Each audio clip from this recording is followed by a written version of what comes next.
Hi സുഹൃത്തുക്കളെ, ഇന്ന് നമ്മൾ പരിചയപ്പെടുന്നത് കറ്റാർ വാഴ, കറ്റാർ പോള. ഇങ്ങനെ നമുക്കത് ആവശ്യത്തിന് വിത്തുകളൊക്കെ എടുക്കുന്ന രീതിയിൽ നടന്ന രീതിയാണ് ഞാൻ ഇന്ന് പറയാൻ പോകുന്നത്. ഞാൻ തൽക്കാലം ഇവിടെ ഒരു ചെറിയ കുഴിക്കകത്ത് ഒരു കറ്റാർ വാഴയുടെ ഒരു തൈ നടുകയാണ്. ഞങ്ങളുടെ ഈ ഭാഗത്ത് വളമുള്ള മണ്ണായതുകൊണ്ട് വളമൊന്നും ഇട്ട് കൊടുക്കുന്നില്ല. തൽക്കാലം ഞാൻ കണക്ക് വീടിൻ്റെ സൈഡുകളിലെല്ലാം ഇങ്ങനെ നടും, വിത്തുകളൊക്കെ വെട്ടും.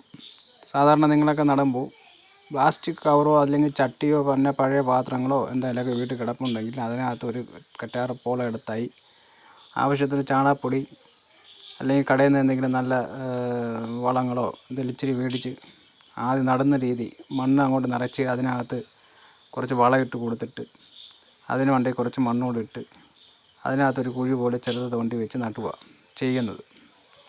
ആവശ്യത്തിന് നിങ്ങൾ ചട്ടിയിലോ പാത്രത്തിലോ നടുകയാണെങ്കിൽ ആവശ്യത്തിന് വിത്തുകൾ കിട്ടുന്നതാണ്. ഞാനിപ്പോൾ തൽക്കാലം ഇങ്ങനെ നടന്നെന്ന് വെച്ച് കഴിഞ്ഞാൽ ഇതിപ്പോൾ ഒരു മൂട് ചട്ടിയിൽ നിന്ന് ഇളകി വീണതാണ്. അതിപ്പോൾ നട്ട് വെള്ളമൊഴിച്ച് കൊടുക്കുക. സാധാരണ ഇതിനകത്ത് അത്യാവശ്യം വിത്തുകളൊക്കെ കിട്ടും. ഇതാണ്ട് ഈ പ്ലാസ്റ്റിക് പാത്രവും കവറുകളുമാണ് ഈ നട്ട് വെച്ചേക്കുന്നത്. കണ്ടോ, ആവശ്യത്തിന് വിത്തുകളുണ്ട്. നമുക്കിഷ്ടത്തിന് ആവശ്യാനുസരണം നമുക്ക് വിത്തെടുക്കാം.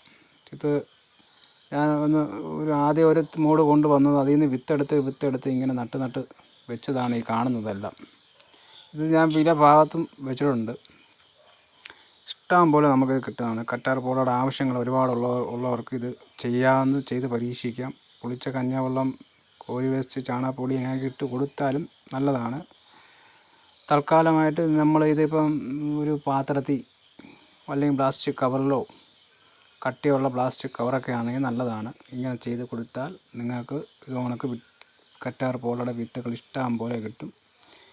ഇതാണ്ട നല്ല സൂപ്പർ കറ്റാർ പോള. ഇതെല്ലാം ചെറുത് തൈകളാണ്. ഇതിൻ്റെ വലുപ്പമുള്ളത് ഞാൻ പിരിച്ച് അങ്ങ് മാറ്റിയിട്ട് തൈകൾ മാത്രം ഇത് വെച്ചേക്കുന്നതാണ്. കണ്ടോ, നിങ്ങൾക്ക് ഇതോടൊക്കെ പരീക്ഷിച്ചാൽ മതി. വലിയ വളങ്ങളോ ഒന്നും ചെയ്യണമെന്നൊന്നും ഇല്ല. കണ്ടോ, ഇഷ്ടം പോലെ ആവശ്യാനുസരണം വിത്തുകൾ. കണ്ടോ, ഇത് കണക്ക് രണ്ട് സൈഡിലും ഞാൻ വെച്ചിട്ടുണ്ട്. ഇത് ഒരു ഭാഗമാണ് കാണുന്നത്. ഇത് നമുക്ക് കറ്റാർ പോളയുടെ ഉപയോഗിക്കുന്നവർ ഒരുപാട് പേരുണ്ട്. അവർക്കൊക്കെ ഇത് ഒരുപാട് ഗുണം ചെയ്യും. ഈ വീഡിയോ നിങ്ങൾ ലൈക്കും സബ്സ്ക്രൈബും ചെയ്യണേ. കണ്ടോ, ഇത് കണക്ക് കവറിനകത്ത് ചട്ടിക്കകത്ത് പ്ലാസ്റ്റിക് ഇതെന്ന് പറഞ്ഞു കഴിഞ്ഞാൽ ഇതിനകത്ത് വെക്കുമ്പോൾ നമുക്ക് ഇഷ്ടം പോലെ വിത്തുകൾ കിട്ടും.